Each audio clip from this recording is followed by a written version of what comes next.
So this story is about disorganizations, which is another word for companies I've worked for. And, I, I've been working for myself since I was 12, like in the neighborhood doing jobs, shoveling things, moving things, mowing lawns, tarring driveways, whatever. I always preferred to work for myself than working for other people because other people are less organized than me. And most organizations are dysfunctional that I've either been in or been witness to or anything. And by dysfunctional, this is what I mean, just to be clear. It's not the people. It's not their intelligence. It's not their work ethic. It's not their kindness or their spirit. It's that most people have been trained to be managers, particularly middle managers, by people that weren't trained to be middle managers, which is usually the best person who could do a thing who got promoted to a middle manager with no training. No. How crazy is this? Like you're the best. You're the best widget maker on the assembly line. You're the best. You're on time. Okay. You show up, you're on time, you're dressed to play, you're ready to go. Like you're ready to go. You're the best widget maker. You make the most widgets. Your widgets are perfect. You're in the top 5% of all widgets in the entire world. And what do? At some point, you can only pay a widget maker so much money. This is the idea.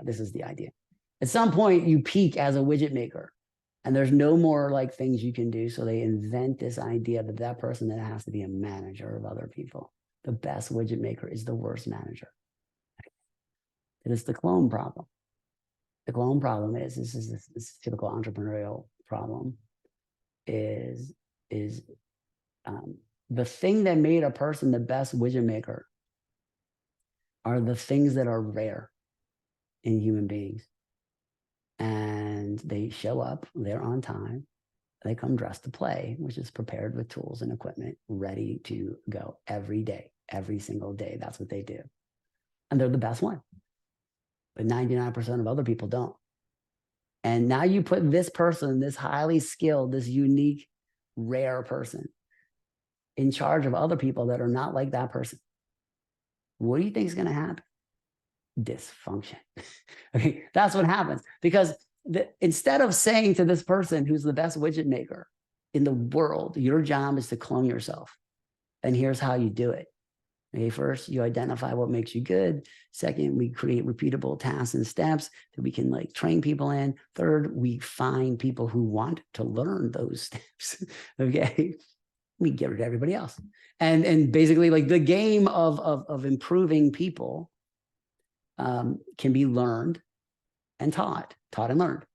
And it's not like my experience. So you end up with a manager who used to be good at something and is now bitter and angry because they're not able to achieve results through other people. See, management is getting things done through the efforts of others, and leadership is getting things done through the efforts of others because they want to do it. And you can learn how to do those things. Like those are learnable things. But normally, well, not normally, my experience is that doesn't happen. What happens is you take the best person and turn them into the worst person. And then they get fired or quit, or there's chaos. And as a stage of my life, the story about dysfunctions was my attempts to try to navigate these corporate environments and try my best to create win-win-win scenarios for everybody. Because like the idea, like the logical idea is if I could create like win-win-win situations, then I'm not in conflict with anybody about something that I would want to do. And what I learned so much about these corporations is there's different layers of management in organizations. My experience is you have the frontline workers, then you have the best frontline workers, and then you have usually managers, first-tier managers, first level, that are just promoted from the front lines. Very little training, but they're still connected to the work enough, okay, to bridge the dysfunction, and they're still well liked because they're respected because they were the best.